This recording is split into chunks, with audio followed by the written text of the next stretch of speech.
Hi, everybody. Welcome to this month's episode of Cronin's Corner. Today, I am so pleased to be joined by one of my favorite people in the world, former state senator, now director of rural affairs for the Healy-Driscoll administration, director. Correct. What do we call you? Director well, Anne Gobi. That sounds, well, unless you want to go with Queen, John. Former senator, yeah. Director is it, yes. Can I call you Anne? Absolutely. Anne, thank you so much for being on the show today. No, thanks, Senator, and it's great to be here. I think that sometimes when I was telling folks I'm coming up to do Senator Cronin's show in Fitchburg, they said, well, what does Fitchburg have to do with rural communities? But, we've been to the farms here in West Fitchburg. Mm-hmm. So you have a really vibrant agricultural community, and sometimes people don't think about that. And it's a traditional lifeblood of Absolutely. so many of the communities up here in North Worcester County as well. And part of my role as Director of Rural Affairs, even though Fitchburg itself is not a rural community, mm-hmm. We have 181 rural communities in Massachusetts.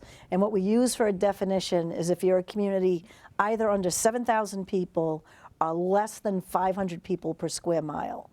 So with using that definition, there's 181 towns. Most of them are in Western Mass, but a whole bunch right here in Central Mass, mm-hmm. including, I think, 5 within your Senate district. That's correct. Rural communities, a whole bunch down by the Cape. Martha's Vineyard, the towns of Martha's Vineyard, those are rural communities. All the way down to Gosnold with 33 people that live there. So I imagine one of the best and worst parts maybe of your job is getting to travel to every corner of the state. And you're right. It's a lot better though than the trip you have to make to Boston, Senator, because that you don't sit at the Concord Rotary anymore. That right? is not a pleasant trip. So yeah, I do spend a lot of time on the road, but a lot of it. I can make sort of my own schedule. I'm trying to work with the town administrators, so I go when it's good for them. So it's great, and I'm finding. I mean, we live in a gorgeous state, number one, and towns that I had never been to. Yeah. I had never been to Heath, Buckland, and they're gorgeous. Yeah. They're really neat communities. We're just really fortunate where we live. From being on Martha's Vineyard, or being in the Cape, or being in Western Mass, what are some of the similar challenges that communities are facing that maybe you didn't expect before you took the position? I think it's, I won't say that I didn't expect it, because you know from the work that we did in the Senate that, when people call your office and they're calling for help for all sorts of different situations, and that's what happens in the rural communities. The issues that you may face in Fitchburg, a town like Townsend, Groton, mm-hmm. As I mentioned, Heath, they face them as well, but they don't necessarily have the same type of resources to deal with those problems that the larger communities have. Sure. So that is definitely sort of an undercurrent that I hear over and over again, that the transportation issues are big, in housing. Those are statewide issues, but they affect the rural communities in a very different way because they don't have, in many cases, any access to public transportation. Mm-hmm. And we want people to stay in those communities. We want people to be able to age in place, and you have to make sure that there are services there available for folks. And the other part is that we have, we're losing population in Western Massachusetts, which is difficult, and we want people to stay there. You think about UMass Amherst, how large that, I don't know where you went. Did you go to UMass Amherst? I did not. Okay. So the population of just that university, and if those students would stay in that area, and we have to make it a little bit better for them to be able to do that, mm-hmm. to bring down housing costs, to have the availability to get places. Invest in downtowns. Invest in downtowns. Right. Fitchburg's done a great job here, and the work that you've done in the Senate to make sure that your communities are well taken care of. But that's a big part of it, to have people stay here. I was in one of your communities not that long ago, over in actually Groton and Townsend. With Representative Scarsdale. With Rep. Scarsdale. Yep.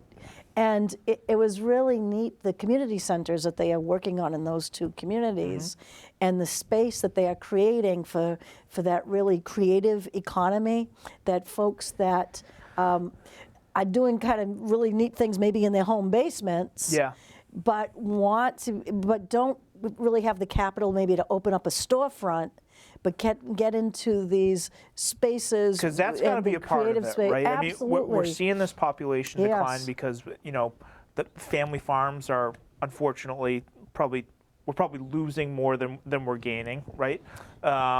And there's perhaps less economic opportunity in these corners of the state than there were That is a part as of the it. economy's changed. Yeah, Or, in this past year, obviously, the flooding that Fitchburg and Leominster and this area saw, and then earlier in July, the floods that affected specifically Western Mass, although we had a lot of flooding here in Central Mass too.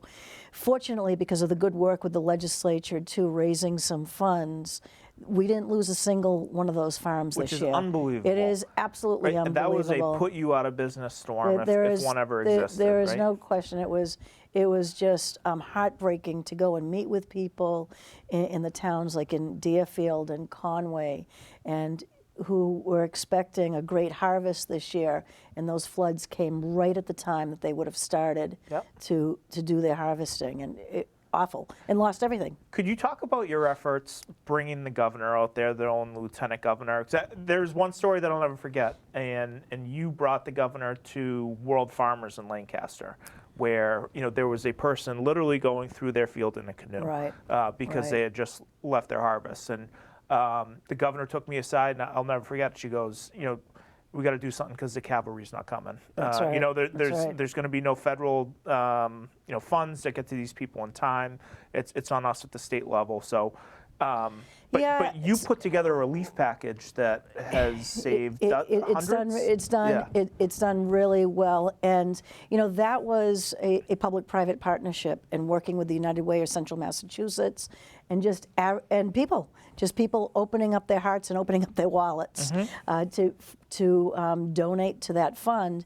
And now the governor wants to make that something permanent, and that you'll see that in her budget, to have a permanent disaster relief fund, because it's really sad because, just as you mentioned, we have to do it ourselves. We can't expect someone else to come and bail us out.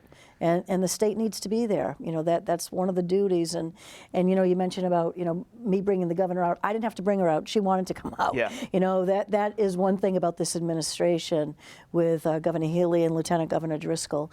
They want to be there. They want to be on the ground and to see what's happening and to understand it and to be able to do something about it.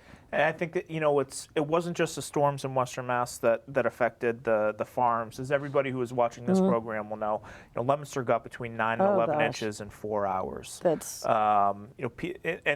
people without flood insurance just got decimated. We heard from the Healy Driscoll administration that floods that happened in Fitchburg in August were going to receive more than $1 million of state funding. That we passed in a supplemental budget, but we really do need to build this system to help cities and towns out, because these storms aren't going to stop. No, they're not going to stop, and that's the other part that where rural Massachusetts really comes into play, because especially I think sometimes when people think about rural Massachusetts, they think just about farms, and as important as farms are, that is not just what rural Massachusetts is about. The people that live there, are doctors and scientists, and there's a lot of great capital, a lot of great middle class workers that are there to keep those communities going, and they need the support as well, right? And again, I want to thank the legislature, because one of the areas that those communities get support, especially when you saw the flooding that happened and the roads that were damaged so much. Well, that happened in Western Mass, and that happened in other rural communities. And to make some changes to what's called the Chapter 90 formula that you're familiar with, that puts the funding in for roads and bridges. And thanks to you and the legislature, you put in extra money for the rural communities, and to be able to use a different formula for them, to use mainly the road miles, because what happens is that in many of our rural communities, they don't have a lot of population, they don't have a lot of economic development. Commercial tax base. They don't have that. There is no commercial tax base in many communities. But road miles they have, and a lot of them. And so by changing the formula, just tweaking it a little bit, has been a godsend to the rural communities this year. And you can easily get in a doom loop, right, if you don't have adequate support. So you are the first person to enter this role, Right. which I imagine there's an opportunity to shape it, right? What are some of your priorities, or what are the things you're most excited about that you're able to get after? Some of them are some things that we've already kind of made some good inroads Yeah. on, no pun intended, but it is make some changes to the Chapter 90 Sure. formula. And the governor is offering that in her next budget. So that I consider a pretty major win right out of the gate. The other is that, as you know, we have gateway cities, and the gateway city definition has helped those cities. And I would like to see something similar for our rural communities, to have a rural definition, because of those 181 rural communities, they are not all the same. Just to give you an example, Dover is a rural community. Dover is also the wealthiest community in Massachusetts. Different challenges So than somewhere else. very different challenges. So to compare Dover to a Hinsdale or an Ashby, they're very different, both rural communities, but the needs are very different. So I'm working on trying to do maybe a tiered system on how we look at our rural communities. Through median income? Well, median income, but even with median income, it's interesting because the smaller the community is, if you have 3 or 4 wealthy people in that community, it can skew the numbers enough that it takes that community out. And that's happened in some of the communities. It's happened in Ashby. It's happened in Oakham. You have a few wealthy people, and it skews the numbers enough where they then become ineligible for rural development funds. Yep. And so what I would like to do, and what I'm looking at with the Department of Revenue, is to take out the highest 5% of wage earned, take the biggest 5% and the lowest 5%, and then use the rest as the median. What's the middle? And yeah, what's the middle look like? And that, I think, would be a fair example and would represent those communities in a more fair way. And a part of this isn't just the state level, right? I think Right. you are a voice for the state, a conduit to local communities, but can you talk about the federal partnerships Sure. that you have? I know Jim McGovern does his farm tours every year. Right. He knows these families Yeah, at a personal level. As you know, we are really fortunate. We have a really strong congressional delegation. Representative Neal, too. With Representative Yep. Neal, Representative Trahan, and then our U.S. senators, Senator Markey's office and Senator Warren's office, have both been fantastic. And in fact, next Monday, I'm meeting with some folks from Senator Markey's office to speak specifically about some rural fund money that may be available through their office, and to see where that can be best used. In addition to that, the governor has Quentin Palfrey that she has appointed to be that point person to go after federal monies for the state, because we've left a lot of money in the past on the table, and she does not want to do that. She wants to make sure that if there's a dollar out there that Massachusetts can get, we want to get it. What are some of the opportunities in terms of the federal funds that are going to be available with respect to rural communities? Well, a lot of it's with some of the transportation monies that are coming in, and to figure out ways to increase the presence in rural communities, whether it's some on-demand services that can be using someone like MART on some expansions that they might be able to do within the rural communities, some of that transportation money that's coming in. Obviously, the broadband and the connectivity issues is extremely important. How can you help us understand that challenge? Right. I think people who live in cities kind of take some of the broadband access for granted. What's it like in other parts of the state? Well, I think one of the issues is this. You get into some smaller communities, and let's say they're covered in, let's say they're covered by a Spectrum, right? And for Spectrum or for Verizon to go into a smaller community and to put down the transmission wires that are necessary, the infrastructure, and when you have houses that may be a mile apart from one another, which is not unheard of, where you may be the only house on one road, it becomes, the expense is astronomical to extend wires from where they are now, that 1 mile. To serve one house. To serve one house. Yeah. So that's where we need the help from the federal government to say, hey, look, we've got to find a way to make sure that everybody gets connected. Because, as you know, we have more and more people that are working from home.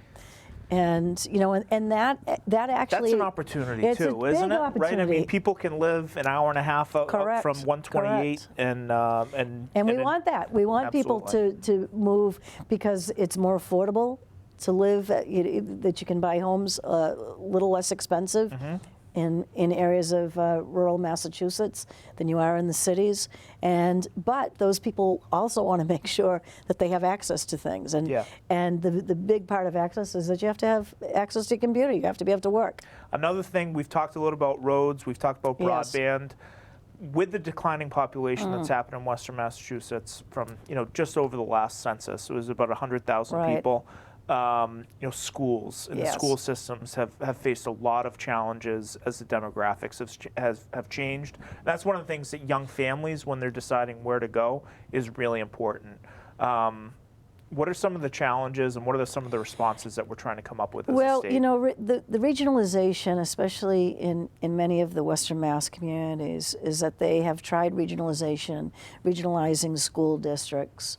That helps, without a doubt. There are towns that try to preserve their elementary schools. It's very difficult, and it's hard when you're a small community and maybe graduating a standalone. And you're getting older, and maybe graduating, 60 kids a year.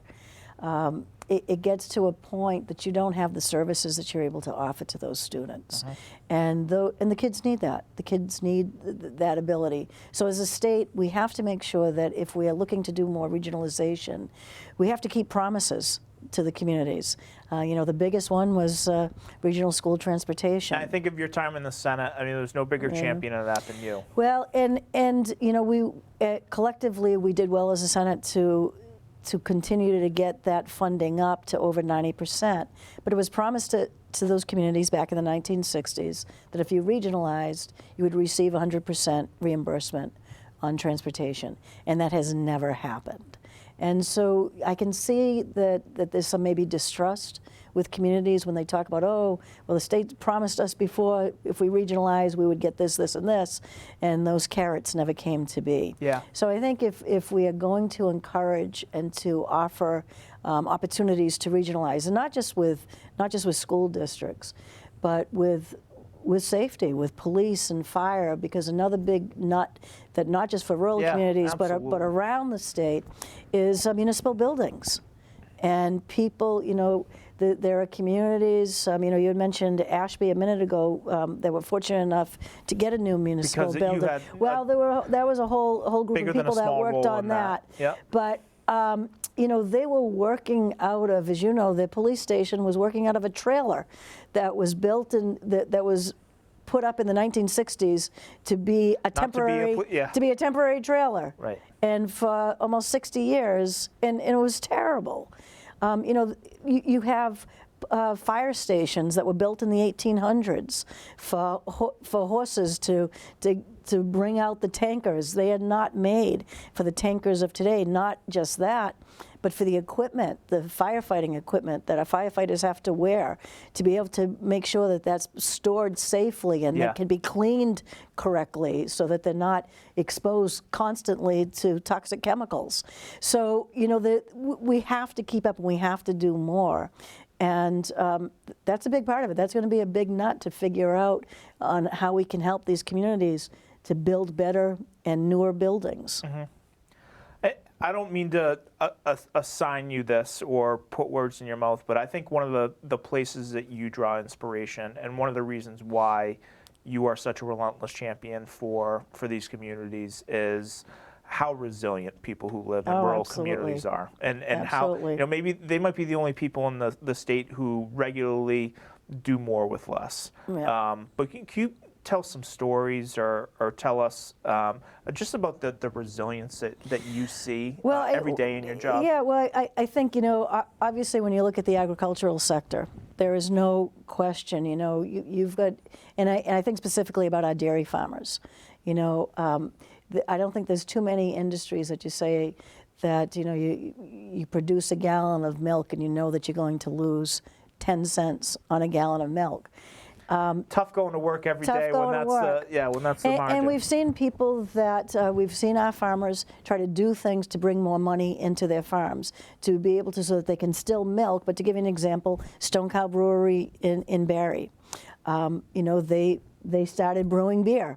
And when I talked to Phil Stevens, who has that farm, he had said to me one time, he said, Ann, he said, I can get, for a pint of milk, I can get about 20 cents, but on that pint of beer, I can charge $7. Yeah. He said, what do you think I'm going to do? But it's allowed him to do both. Yeah. It's allowed him to maintain his dairy business, which is extremely important for Massachusetts. One of the things that Jim Latanzi, who you may know, who Yes. was Hollis Hills Farm, who's I used to work for and hay for in the summer many years ago. One thing that he says that I always think about is, he doesn't make any money with his apple business, right? Mm-hmm. He says, but it's important for what this farm means to the community. Right. And it's important for what we do. And I'll make money on the beer that people have after, but it's important for the community and for this piece of land that continues. There's no question. The farmers in Massachusetts, the open space that they have preserved, and there is a new agricultural plan that has come out, a farmland protection plan that just was released. In fact, it's one of the first in the nation to come out.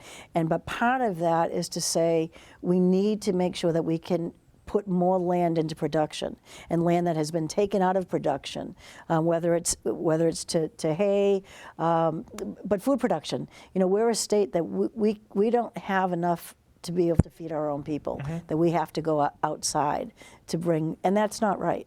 Right? We saw that during the pandemic. We saw it when people walked into their stores and saw the empty shelves. Who did they turn to? They turned to their local farmer. And thankfully, they're still going back to that local farmer because they know where that food is coming from. They know where their chickens are being processed. They know what's happening. And so we have to do more to keep that going, because it's extremely important for open space, for mitigation that we need, for climate mitigation, for people who are in the forestry business, to make sure that we're doing proper agriculture and proper silviculture to make sure that our woods are staying healthy and our forest, to make a healthy forest, to keep our forests healthy. Just down the road at Wachusett Community College is the Robert D. Wetmore Institute for Forestry and the Wood Products Institute, and to keep that going and to realize that that's an important part of our agriculture as well. So moving forward, where would you like to take the role?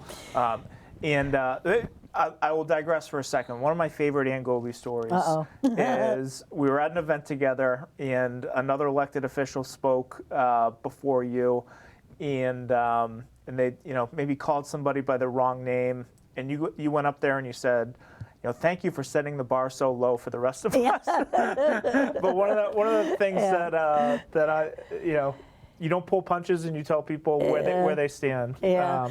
Well, I think you mentioned, John.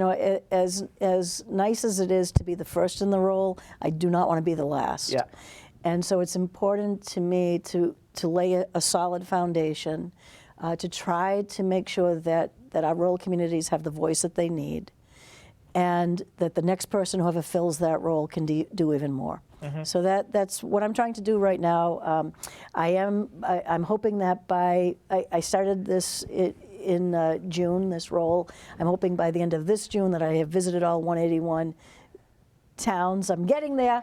Who's been incredible is Ed Augustus. I think Ed Augustus has been in nearly every housing authority. Yeah, he's done really well. And there's a great guy. And he's on the road. He's a road warrior, just like you. Yeah. So I'm hoping to get there.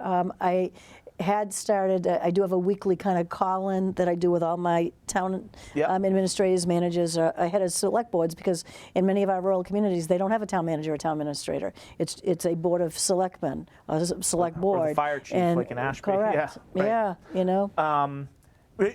housing is a big issue across the state. Right. But the housing crisis in Boston is different than the housing crisis in Fitchburg, is different than the housing challenges in Ashby or Western Massachusetts.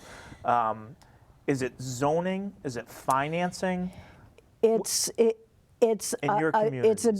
It's a bit of both. The other part is that even if a small community wanted to build more housing, they're on septic. They don't have the water and sewer infrastructure. They don't have the water and sewer infrastructure to do that.